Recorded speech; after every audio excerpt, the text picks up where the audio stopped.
2, 1. Hello, and welcome to the CHIMPS podcast.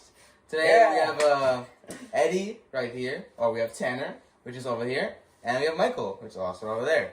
So, each four of us have researched about this, and we are going to talk about a topic, a disease about the body systems. And so, first we'll begin with Michael. I'm going to be talking about rabies. You guys heard of that? Maybe. I heard it's kind of like can be like a zombie, right? You know, Yeah, like a zombie movie. I actually saw a zombie movie last week. Yeah, that's good that you bring that up, because they are a lot like zombies. Mostly, though, a lot of people would probably think it would be in humans when it's not really in humans. For most people, it would be in animals. So, how rabies works is it affects the brain and the spinal cord, so the nervous system. Yeah, It is Kind of makes you like hydrophobic, right? Exactly. Confused. That's one of the main symptoms of it for animals, is that, along with hydrophobia. Mm. Or- That's what it's sorry, yeah. I thought you said the foaming at the mouth, which is another symptom. Yeah, that's a big one. The biggest symptom that you can see when you see a rabid animal. Yeah, that's my cat had it. It attacked my dog. Thankfully, that it's all good. My dog's fine, still kicking. Well, then that means that, did your cat die My cat did die. after that?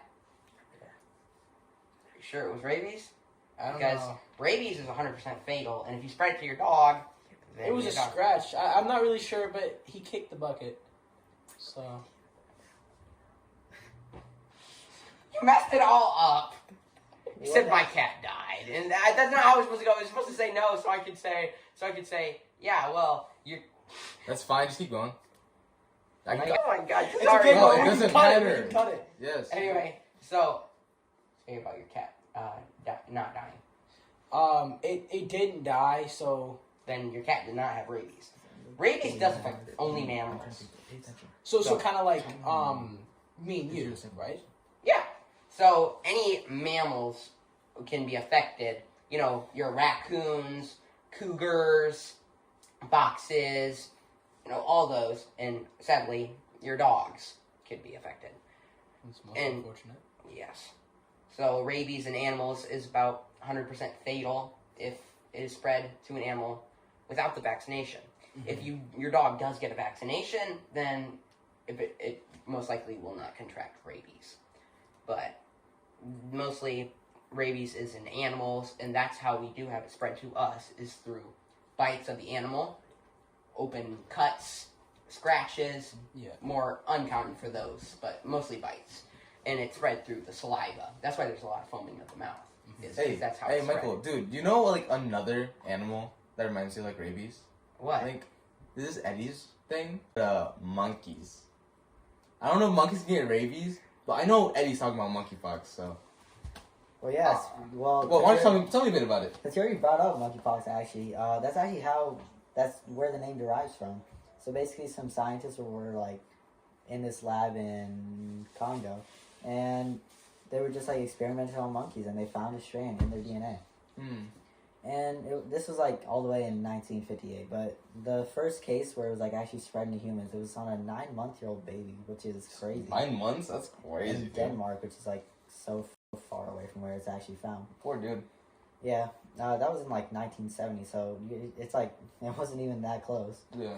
And thankfully the baby actually lived, because there's only a 1% chance of this virus actually being fatal. Really? Yeah. So it's not fatal at all, is it? No. And it's also passed down through, like, the only way to actually get monkeypox, like, for monkeys to actually develop it, is, like, there's this, like, rare chance of it, like, just popping up in their DNA. It's a clad3 virus. Clad3 virus? Yeah. I don't know what that means, but damn. So basically, clad, like, it just means, like, it's passed down from, like, generation to generation. So, like, Really? your parent could have monkeypox and you wouldn't even know. And you're like, your grandson could eventually get monkeypox. Jeez, bro. I could be a monkey. Yeah. That's crazy. You never know. Man, okay. I don't want that. But I got a question. What's up? Is monkeypox still around? Oh, yeah. Everywhere, actually. It's mainly in the southern part of Africa area, but you can get it from anywhere. So, like, you, Michael, you could have monkeypox and you don't even know. I could have monkeypox? No, actually, because you would actually have a rash just, like, anywhere. And you'll mainly feel it in your face and mouth area, or, like, your hands and your feet. in your arms, and that's where it'll hurt the most. I So did yeah, not know you that. would know if you had monkeypox. What's up, Tanner? Does that mean he could star in the next Planet of the Apes movie? Probably not, because you don't you don't look like a monkey. That's true. Speaking of movies, that reminds me of the zombie movie, and I actually have some more information about rabies. Really? So what you just said reminded me of, it dated the first case 4,000 years ago. Really? One of the oldest cases of diseases. That's crazy. 4,000 years ago? 4,000 years ago is insane. Like, I didn't even know that they documented diseases back then. And dude, speaking of things like they documented a while ago, something that like everyone here has to have had at least once. It's called gastroesophageal reflux. Really? Yeah, this is the thing I researched about, and yeah, it's happened to me at least a couple of times because I love food, I love eating, and How does that happen to you? yeah, well, here's what I'm saying. One of the ways that you can get this is through eating a lot, and your stomach gets upset, and you end up Well, we should getting like to do that. stomach acid up into your esophagus, I hope which I don't have is that. what this reflux is. And this can cause a lot of symptoms, such as heartburn, which, keep in mind, if you have heartburn, you really should seek a doctor. So Yeah. these two can get confused, and obviously you don't want to die off you thinking this is some silly thing that can be over with quickly. But, yeah, and so this disease obviously is very common and can happen to everybody. But at the end of the day, nothing is really going to happen. And so here, I actually have a picture of this up on the projector. And so here you can have a burning sensation in the chest, and that is obviously how you know that you have this. And obviously over here on the right, you can see that the acid in the stomach contacts will go back up into the esophagus, and that is how you get this. And so yeah, this man looks very bad. This man looks diseased, and it is not a good thing. Well, next time if I have a heartburn, now I know to seek attention, because I always thought heartburn was just heartburn, but now I know it could be something a lot worse. Yeah, that sucks. Yeah. Guys, anything to add to this? No, I don't think so. Do you have any other Pretty good pictures on topic. here? Yeah. I remember this happened to me one time. I was at Thanksgiving. I ate like so much turkey. And it was- Dude. Yeah, for real, bro. Especially just all the parties, bro, with a I bunch know. of food. Gosh, it's Mhm. horrible. But I love my yeah, big parties at my grandma's house. yeah. Also, one of the ways you can actually just stop this from happening is by avoiding these types of foods and not eating right before bed, which obviously not good for your stomach if you eat a huge Thanksgiving dinner right before bed. Yeah. So, speaking of these things, there's also something related to skin. I think you're talking about, Tanner. Do you know what it is? Can you tell me about it? I think it's because Andres got like a sunburn last week at track, so Dude. that's why the only reason Tanner. Yeah, I know, bro. They're really bad. But I need to know more about my skin. So. yeah, it's called I can't, bro. But this disease is called toxic. It's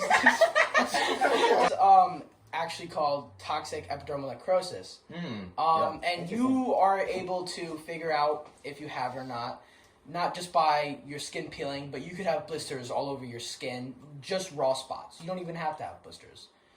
Kind of like what's shown up right here.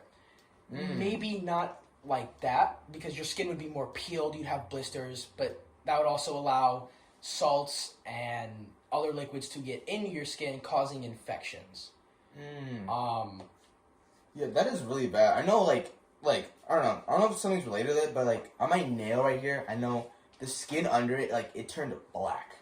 It is really weird to me. But the skin, yeah, it's so bizarre how so many different forms it can have, and how many diseases it can have.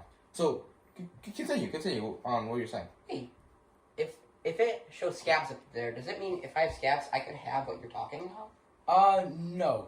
You could either be born with it because it's a disorder, or you can either get it maybe by a drug reaction for like antibiotics or something. So if I don't do drugs, I